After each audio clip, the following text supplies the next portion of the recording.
Hoje eu quero falar com vocês sobre a vida de um mártir muito conhecido que vai marcar a igreja pelo seu testemunho, pelos seus escritos, mas sobretudo também pelas suas palavras que o levaram ao martírio. Bom, vamos falar um pouquinho sobre Santo Inácio de Antioquia. Se você conhece o testemunho, lembre-se sempre, esses testemunhos são uma graça para que nós possamos aprofundar a nossa experiência de fé. Se você ainda não conhece, vale a pena agora se aprofundar um pouquinho para que a gente possa saborear. Quem sabe também desperta dentro de nós este desejo de poder cada vez mais procurar ainda mais este alimento. Chegou a primeira vez? Se inscreva e vamos juntos para o testemunho de hoje. Bom, como eu disse, falar de Santo Inácio de Antioquia é tocar a história da igreja. Estamos falando de um homem que foi colocado ali no Coliseu, esse bispo cristão que aguardava ser triturado pelas feras, enquanto a multidão se exaltava em gritos de prazer diante daquele espetáculo que era sangrento e que iria acontecer naquele momento. De outro lado, haviam aqueles cristãos que estavam ali aterrorizados, esperando, sobretudo, um milagre acontecer para que a vida daquele homem, daquele bispo, pudesse ser salvo diante daquelas feras. Mas este homem foi até o fim e derramou a sua vida como sangue no altar, como trigo que é consumido dentro da Eucaristia. Vamos falar um pouquinho sobre isso. Enfim, foi graças a Santo Inácio que as palavras cristianismo e também Igreja Católica começaram a surgir, deram-se início, começaram a se tornar popular. Ele vai transformar o mundo, vai dar também a sua palavra, conteúdos através das suas cartas. Ele é alguém que foi escolhido, que foi também ali pastoreado pelos discípulos de Jesus. Estamos falando de alguém que participou ali de perto daquilo que também foi os testemunhos daqueles discípulos. Ele foi nomeado bispo de Antioquia, considerado aí a terceira maior cidade do império, só ficando atrás de Roma e de Alexandria, no Egito. Ele gostava de ser chamado, sobretudo, de Inácio Nurono, que significa o portador de Deus. Mas também esse Inácio Ignis, que vem desse grego, significa também aquele que tem o fogo, que possa ser ele o portador deste fogo da fé e da experiência.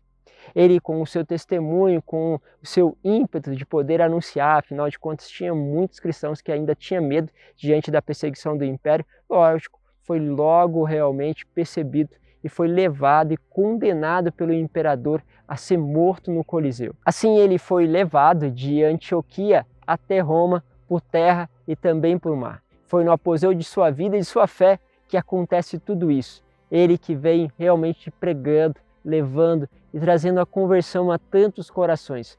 Sua prisão e a sua condenação atraiu também pessoas dos mais vários níveis da igreja, sejam bispos, clérigos e cristãos em todas as terras que ele atravessou. Multidões, imagine vocês, se juntavam para que pudessem ouvir a palavra que ele tinha dito. Ele escreveu a nada menos do que 7 cartas que configuram-se aí entre os grandes escritos. Podemos dizer que só fica atrás ali de São Paulo.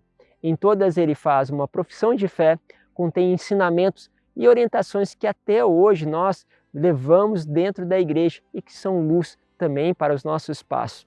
Numa dessas cartas estava um pedido especial que levou até o fim, que é o seguinte: deixa-me ser alimento das feras. Sou trigo de Deus e é necessário que eu seja triturado pelos dentes dos leões para tornar-me um pão digno de Cristo. Olha, expressões fortes que vai dar uma característica a Santo Inácio, de não querer sair daquilo que é o caminho do martírio, porque ele tinha essa possibilidade, tinha já a influência por justamente ser um grande pregador, uma pessoa muito conhecida, haviam pessoas que eram afetuosas a ele, que podiam intervir junto ao imperador, mas ele não queria essa possibilidade, por isso ele escreve tudo isso, para que essa possibilidade se concretize. Ele vai lembrar, sobretudo, essa dimensão da Eucaristia, Deus que se faz pão, que está ali no trigo, que deixa ser triturado por nós, para que nós possamos receber dele a força e a graça na nossa fé, na nossa caminhada. Assim, Santo Inácio pensa em ser triturado pelas feras, para justamente poder alimentar uma multidão que não conhece a fé. Assim foi se preparando todo o ambiente para que acontecesse aquilo que era em uma certa inauguração do Coliseu. Uma festa que duraria 120 dias seguidos. Mais de 10.000 gladiadores dariam a vida por causa da diversão popular em busca da vitória diante das batalhas. Chegada a vez de Inácio, seus seguidores e também os discípulos que ali estavam, esperavam um milagre. Isto é, que acontecesse que o bispo não morresse diante daquela situação.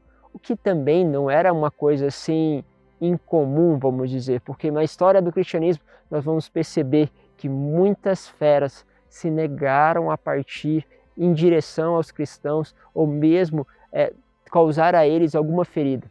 Bom, mas isso não foi o que aconteceu com Santo Inácio.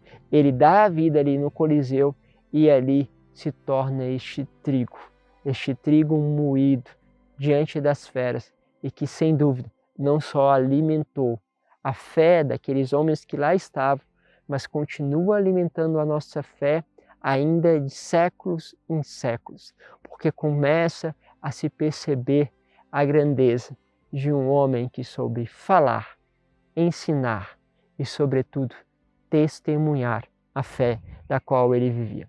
Que Deus possa nos dar esta graça, esta coragem. E se você tiver a oportunidade, entre aí na internet, procure um pouquinho sobre as cartas de Santo Inácio de Antioquia. Tem muitas coisas belas que vale a pena. E também mostre o seu amor, sobretudo para com a figura do bispo. Ele que era bispo, chamava também ao seu povo a amar a unidade com o seu bispo.